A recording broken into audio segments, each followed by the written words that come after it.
Hey guys, and welcome back to my YouTube channel. And today we are going to watch Let Me Explain Studios. So I know this is my first reaction video, so stay and watch until the end of the video. So then, yeah. Why am I saying yeah? Okay. And if you hear like thunder in the background, it's because it's kind of thundering today. So let's get into the video. Hello my geeks and peeps, my explainers and entertainers, my little oodle-lollies, Rebecca Parham here. Even when I was young, I never understood the type of kid who did stupid, dangerous things for fun or attention. My grandfather, who was a rocket scientist for the Air Force, used to say that a mark of intelligence was understanding cause and effect. If I jump off of this very high rock into very shallow water, there is a high probability that I will break something important and possibly do permanent damage to my frail human body. Maybe the admiration of my peers isn't worth risking my entire future as a just kidding yeet! Yeah, I don't even understand. I just started, wow. I don't even understand the meaning. What? I don't understand why they want to do that. As they could, like, yeah. So, that's a stupid way to get hurt. Is gonna meow into water off a very high cliff into very shallow water.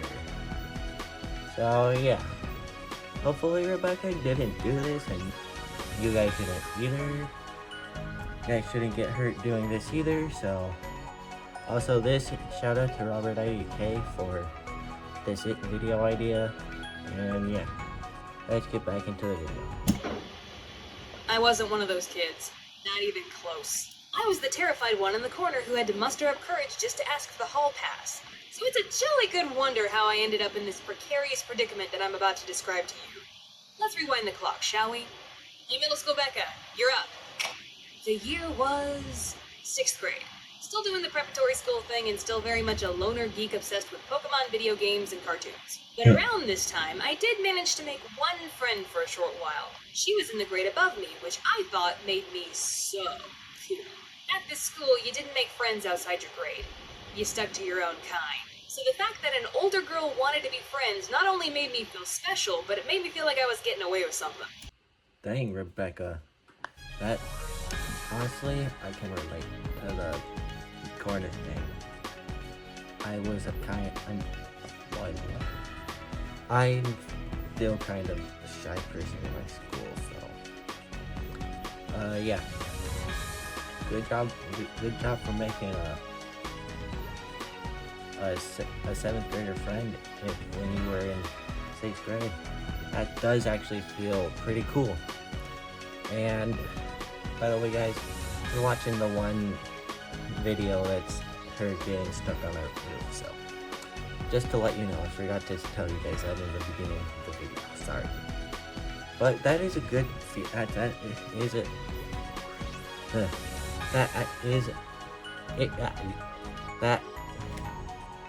I cannot talk right now, sorry. That is a good feeling when you do make friends older than you and older than you. Other friends too. It is a good feeling. So yeah, good job, Rebecca. We'll call her Kay. And looking back, it's pretty clear to me why we got along so well. While I personally thought she was one of the cool kids, she was clearly the loner weirdo geek in her own class. Proof that perspective is everything. Maybe one day I'll be as cool as her. She also liked Pokemon and video games and was really good at Super Smash Bros., the original. She's also the one who taught me the infamous item duplication glitch in Pokemon Red and Blue, so yeah. The geek was strong with this one. One day, Kay invited me over to her house for a sleepover. Now you have to remember, at this point in my life, my family lived out in the country, so most of the kids at school did too. And Kay's house was on a very big piece of property. Many acres and far away from any neighbors. Levels of seclusion that made you wonder what the hell the parents were up to. Anyways, she and I were having a lovely old sleepover, and I wasn't going to be picked up until the afternoon of the next day, so we had lots of time to kill. After a very full night of trading Pokemon and playing all 12 characters in Smash, we were enjoying breakfast when her parents came in. They told us they were going to the farthest stretches of their property to work on a new house they were building. Right, new house. Gotcha. I'm ignoring the shovels and suspicious tarp. 1 second after Kay's parents closed the door behind them, she turned to me and gave me one of those looks that said, I'm about to drag you into something you're gonna regret. Now, I can relate to those faces because, yeah, me and my friends have done some pretty dumb stuff.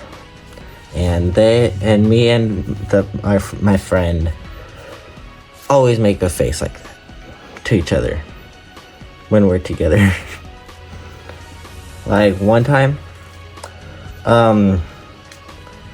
like this is when I was like really young. My friend got me to drive a four-wheeler for the first time, and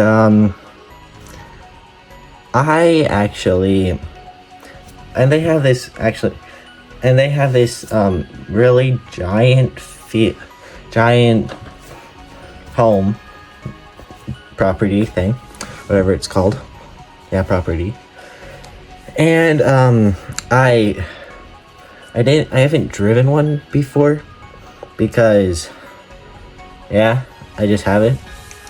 And then I go for a turn, and then by the way, my friend's on a dirt bike too. As I'm turning, I just feel the left two side tires just like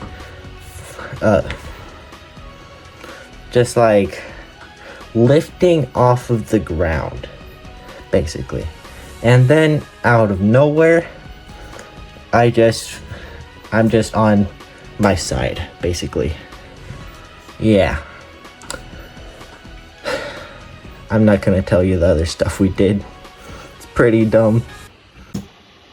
Would make this a non-problem because everybody and their grandmother has cell phones that might as well be implanted into our hands. But back then, you didn't get a cell phone until you were like a teenager, if you were lucky, and whatever phone you did get was just that, a phone.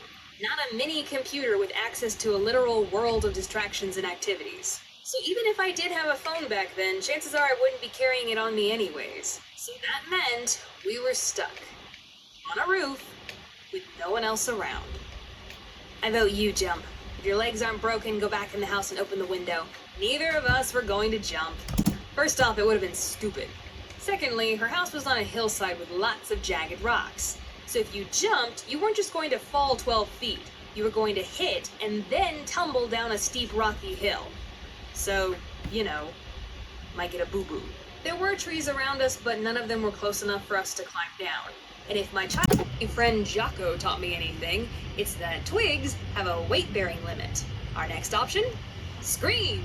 Kay's parents were working on a house over a mile away. So all we two middle school girls had to do was create the same level of decibels as a rock concert in order to just barely be heard at that distance. Oh yeah. Surprise, surprise. 10 minutes of screaming didn't do anything. It just made us a little hoarse. So we couldn't jump, we couldn't climb, and we couldn't call for help. What is a girl to do? Well, my beautiful mind came up with a real humdinger. I started grabbing leaves off the adjacent branches and spelling out SOS on the roof. Yes, I really did that. I don't know who I was trying to flag down. A helicopter? Kite? A passing buzzard? Hey! Hey!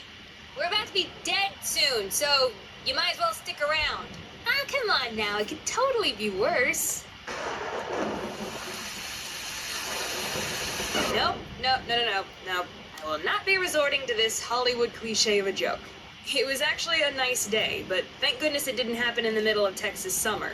We definitely would have looked like SpongeBob and Patrick in Shell City by the end of it. We were stuck up there for 2 hours. But thankfully her parents weren't away that long. Must have been quite a sight to come home to. Hello, Mr. and Mrs. K's parents. I see you've made short work of that suspicious tarp. If you get us down, I promise not to testify against you in court. Why does she always bring home the weird ones? One ladder later, and Kay and I were safely back on the ground. Her parents were surprisingly chill about the whole thing.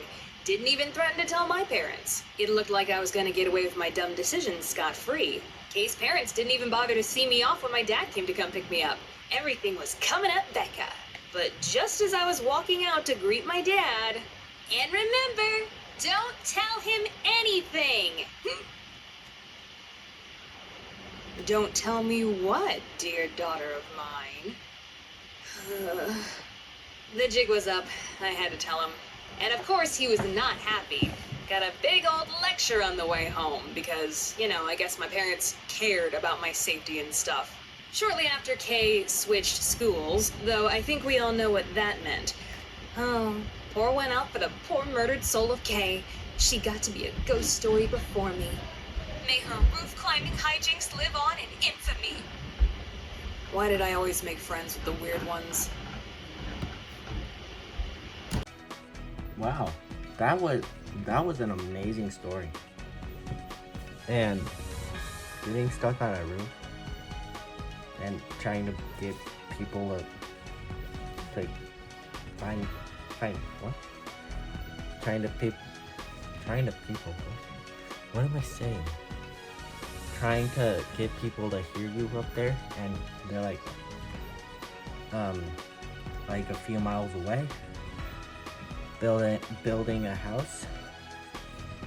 Come on, I had to go with the theme. I had to go with the theme of the. I had to go with. Never mind. So that was I bet that lecture was pretty long. So anyway, guys, I'm gonna end the video here. Comment if I should comment what? Yeah, comment if I should do another reaction video, and if I should keep doing this channel or a different one, maybe Odd Ones Out, Animations. Just tell me which one to do, and I'll do it. If, well, the most liked one I'll do, I guess. So, anyways, goodbye, guys.